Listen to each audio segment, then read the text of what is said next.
Magandang araw po sa inyong lahat mga kababayan at welcome back dito po sa PNR. At ito nga mga kababayan, nasa thumbnail po natin, nakarma na, nahuli si Cheese. Nako, binasag ang budget ng DepEd. Yan mga kababayan, patungkol po riyan ang ating alamin at bibigyan ng komento ngayong araw na ito. Pero ito mga kababayan, isi-share din po natin itong video na ito na kung saan in-interview po si President Bongbong Marcos Jr. patungkol po dito sa PhilHealth, no? Eto mga kababayan, pakinggan natin to at bigyan natin ng reaksyon. Eto na po.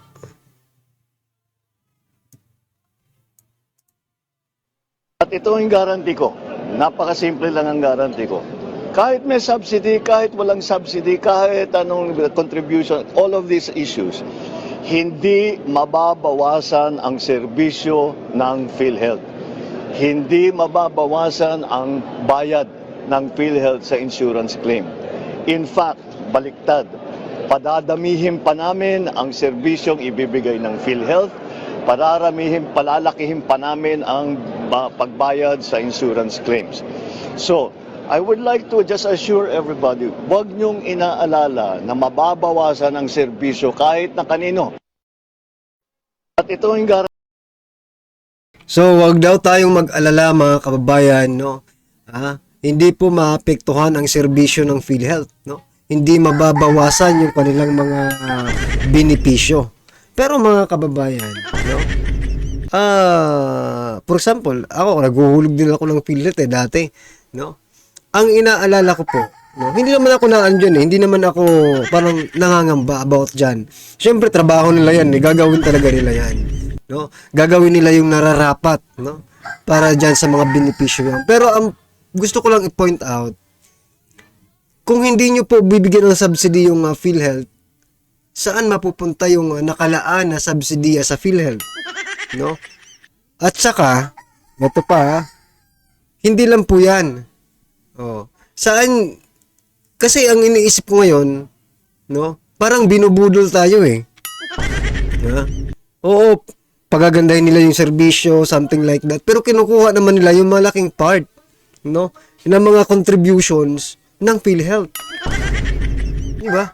Parang itong statement na ito para sa akin isa itong pambubudol. Bakit? Sa kabila po ng magaganda nilang sinasabi, pagagandahin, titiyakin na hindi maapektuhan yung kanilang mga serbisyo, no? At palalawakin pa yung mga benepisyo. Sa akin po, para sa akin ang take ko dyan ay isa pong pambubudol. Ewan ko lang po sa inyo. Bakit ko po nasabing pambubudol? Kasi unang-una, hindi po nila lalagyan ng subsidiya. Saan mapupunta yung budget para subsidy? Bukod ba dyan, saan, ano bang tawag dito Yun nga, parang gusto lang nilang tayong busugin, no? Para hindi na tayo magreklamo doon po sa kinuha nilang pondo ng PhilHealth. Dito, they're just talking about the subsidy, no? Hindi sila nagsasabi dito ng almost 90 billion na kinuha nila sa PhilHealth, di ba? At sa palagay ko, yun po ang pinagtatakpan nila dito. Yun po ang pinagtatakpan nila dito. Gusto nilang maging mabango sila sa taong bayan, no? Pero sa kabila naman nun, hinahakot na po yung mga kinontribute, yung mga hinulog na mga contributors ng PhilHealth. Ano sa palagay nyo mga kababayan? Isa ba itong pambubudol o ano sa inyo palagay? Diba? Comment nyo na lang po. At eto, mga kababayan, pakinggan at bigyan natin ng reaction to. Latest news, nako. Laglagan na. DepEd budget kinaltasan. Cheese Escudero, Bistado, PBBM, umalma. Vice President Sara Duterte. Ito mga kababayan, pakinggan at bigyan natin ng reaction to. Tanggol po yung kaltas na budget sa DepEd. At sinisi pa po si BP Sara. Sila na nagkaltas. Sa iba pa nila sinisisi. Yan ang problema rito sa mga to, no? Alam mo na mali ang kanilang ginawa kasi may sinisisi. 'Di ba? Kung tama pala 'yan. Alam nyo, garapal na garapal to si Cheese Escudero. Masyadong makapal ang mukha mo, Cheese. Ang sabi ni Cheese, nasa naman. Ito, Escudero defends DepEd budget cut. Ipinagtanggol po ni Cheese Escudero. Ito pong pagkakaltas ng 10 billion. okay lang na ipagtanggol mo eh. Pero yung So ito mga kababayan, kinaltasan po ang PhilHealth, no? Ito wala naman itong contribution, talagang budget po ito, kinaltasan. So bakit ba kinakaltasan nila? Meron po silang hindi pinunduhan like PhilHealth subsidy at saka yung Malasakit Center, wala pong zero budget po. Tapos dito naman sa Department of Education, kinaltasan po no ng 12 billion yata 'yon. Bakit ba sila kaltas ng kaltas sa mga binabago po nila no? Yung traditional na budget. Pero ito naman ang magugulat kayo. Sa kabila po ng pagtatanggal at pagkakaltas ng mga budget, no? Eto, may umusbong na something, yung akap, no? Doon po siguro nila nilalagay yung mga kinukuha nilang mga budget, no? Trina-transfer po nila doon sa akap yung budget na yon, binabudgetan po nila. Bakit? Malaki siguro ang ano diyan. Pakinabang, no? Diyan sa akap na yan. Biruin nyo, tinanggalan yung ibang mga departamento at inilagay. Hindi ko naman sinasabing inilagay talaga nila sa akap, but parang ganoon na rin ang lumalabas. Kasi wala na, tinanggal naman sa Senate version, sabi ni Senator Amy Marcos, no? Tinanggal na po yung akap. But then again, bigla na lang nandiyan na naman. At mayroong pinagtatanggalan na mga budget at kinaltasan. So meaning, yung budget na yun, itinransfer dyan sa AKA para magkaroon ng pondo. O, bakit pumayag ang Senado? Diba? Bakit pumayag si Chis Escudero? Kasi nga po, may hati na po ang Senado. No? May 5 billion na po sila doon sa 26 billion. So 21 billion para sa Congress, sa AKAP to 5 billion naman sa Senado. O, di ba? Tingnan nyo. Kung hindi ba talaga mga mukhang pera ito. sisihin nyo pa yung Vice President ng Pilipinas, yun talaga makapalamukhan nyo. Sabihin nyo, kinaltasan namin ang DepEd dahil gusto namin dun sa mga ayuda ilagay. Ibig nyo sabihin, ikinahihiyan nyo yung ginagawa nyo kaya sinisisi nyo si BP Sara. Bakit kinakailangan nyo manisi kung tama yung ginagawa nyo? Dapat proud kayo. Tanong, proud ba kayo? Bakit kinakailangan nyo isisi? Pakinggan natin ha. Sabi ni Senate President Chis Escudero on Tuesday, rejected calls urging President Marcos to undo the bicameral. Ayan. Ang katwiran ni Chis eto, dismal fund utilization left more than 36.1 billion in unused funds for its computerization program. Totoo ba yan? Na may unused fund kayo sa DepEd? Wala po ako nababalitaan eh. Di okay lang, hindi naman DepEd secretary na si BP Sara, di ba? Sabi ko, binabanata niya si Angara. Escudero. Yan. Sabi ni Escudero, no? Eto po. Hindi na raw kinakailangan ni Pangulong Marcos na ibito. Kasi nakikiusap ngayon si Angara eh. 10 billion po kinaltas sa amin eh. Kasalanan mo rin yan, Angara. Bakit mo kasalanan? Eto kasi pinasasamahan nyo si BP Sara sa pagre-report nyo. Ito, sabi ni Escudero, Escudero noted that record showed the department then headed by Vice President. Sa kabila po ng pagsisipsip ni Angara, no? Halos humimod na rin ito ng puwet, mga kababayan, sa pagsisipsip. Yan ang napala ninyo. Ganyan pala, kahit magsipsip ka ng magsipsip, no? Kapag perang pinag-uusapan, nako, talagang papatusin ka nito. President Sara Duterte failed to spend more than 10 billion of over 13 billion that Congress had allotted for DepEd's computerization program in 2022. Hindi raw po nagamit. Talaga, hindi nagamit. Hindi mo pinagtanggol ang gara kung nagamit o hindi.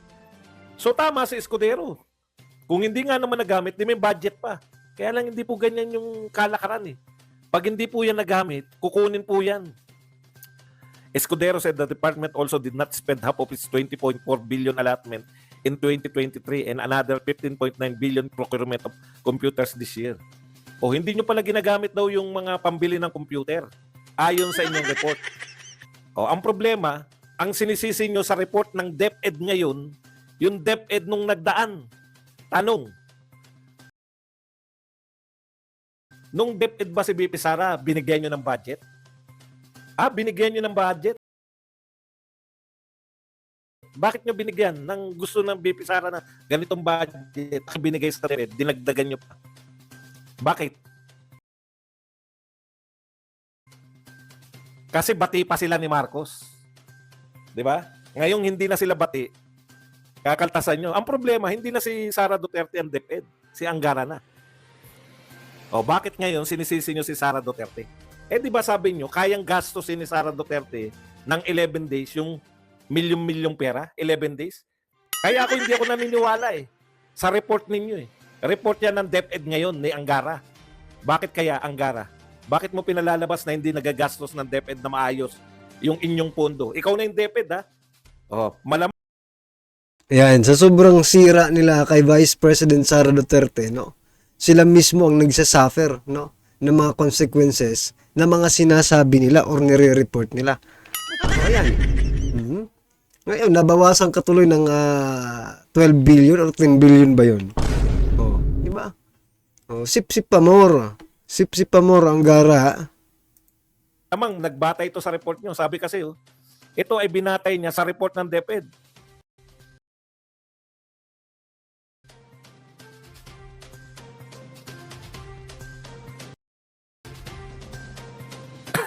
Oh, di ba?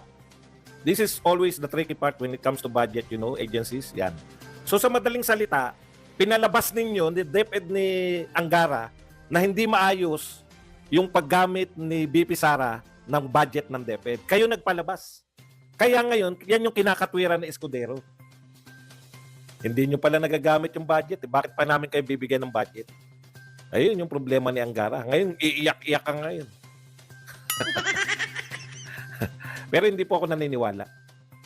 Ang totoo, kinaltasan ninyo yung DepEd. Ang totoo, ayaw nyong pangatawanan na yung kinaltas nyo sa DepEd, dinala nyo sa ayuda. Yan ang totoo. Ngayon, sisisihin nyo si BP Sara, hindi na siya DepEd eh.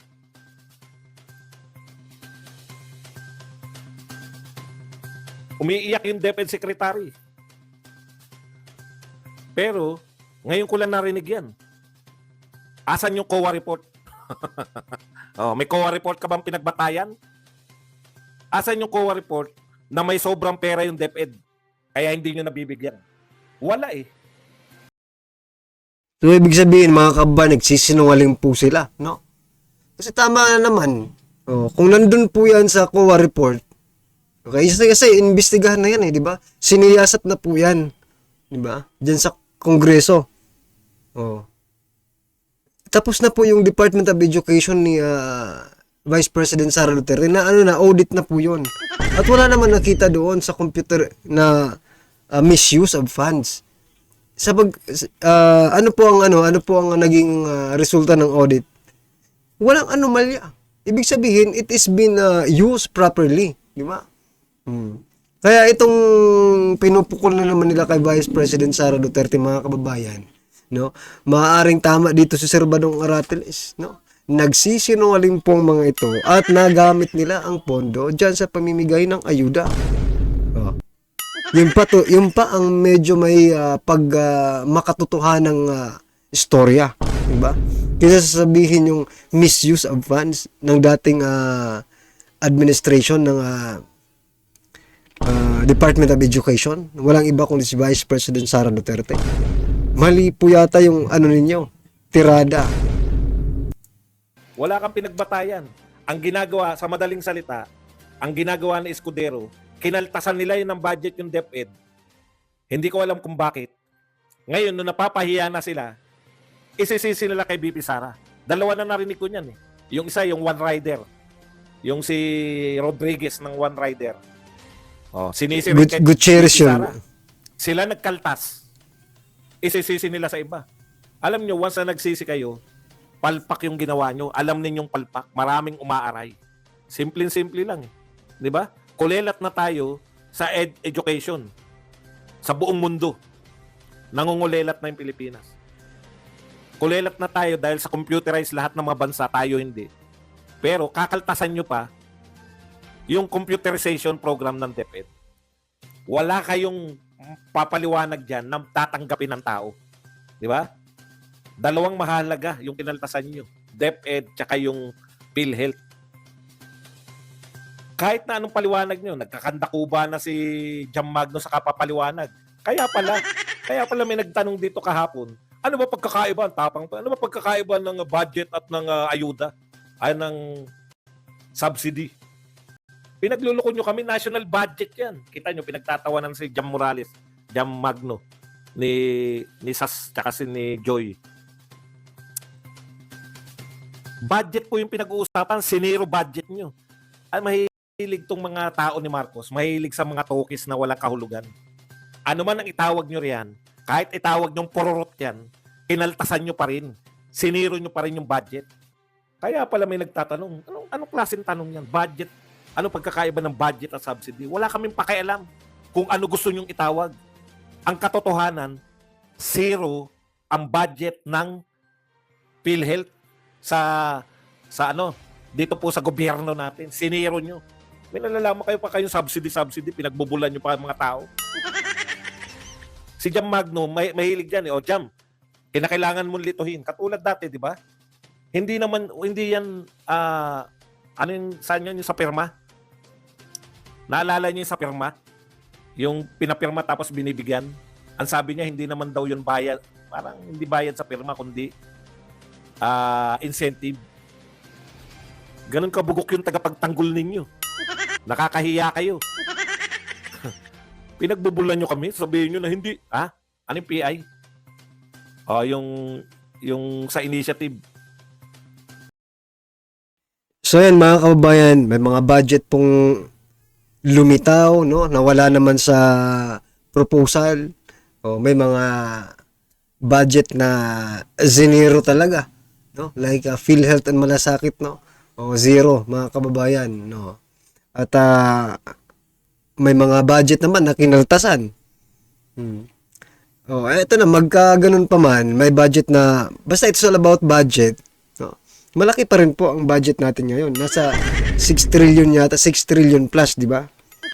What I'm trying to point out, maging ano pa man, na kinaltasan man yan or hindi, dinagdagan man or may bago, sana lang po magamit ng maayos ang ating budget, no? Ngayong 2025, sapagkat mga kababayan, hindi po yan pinupulot lang taong bayan. Yan po ay utang, no? Yung iba dyan yung utang, yung iba pinaghirapan na ng taong bayan tapos kukunin lang ninyo. Ang mga sakit pa nito, yung utang, no? Wala naman tayong mga ano ba? Ano bang project ninyo? Talagang pamimigay na lang ba ng ayuda ang gagawin ninyo sa 2025? Hanggang matapos po ang term ninyo? Kasi kung ganyan, wala pong patutunguhan ng ating bansa. Di ba? Mas lulubog at lulubog pa tayo sa utang yan. Kasi wala namang wala kang pinaglagyan na pwedeng pagkakitaan ng ating bansa or something man lang na magamit ng taong bayan. Yan kasing ayuda na yan, no? Ang malaki lang po ang ngiti niyan, abot hanggang tenga, yung mga negosyante po, no? O sila lang po siguro ang binubusog ninyo. O bibigay nyo sa taong bayan, ayuda, 3,000. Syempre, ibibili yan ng kung ano-ano. O dito na sa mga negosyante na pupunta. Mamahalin pa ng mga negosyante, syempre, kasi ang rason nga nila, inflation. O, kahit medyo kumikita na sila, tataasan pa nila para mas kumita pa sila. Total, sinasabi naman ng gobyerno, lalong tumataas ang inflation. Hindi kaya nagkakaroon na dito ng sabuatan. Yan, napaisip tuloy ako, may sabuatan na ba itong mga oligarchs at mga nasa gobyerno? Yan, ano sa palagay nyo?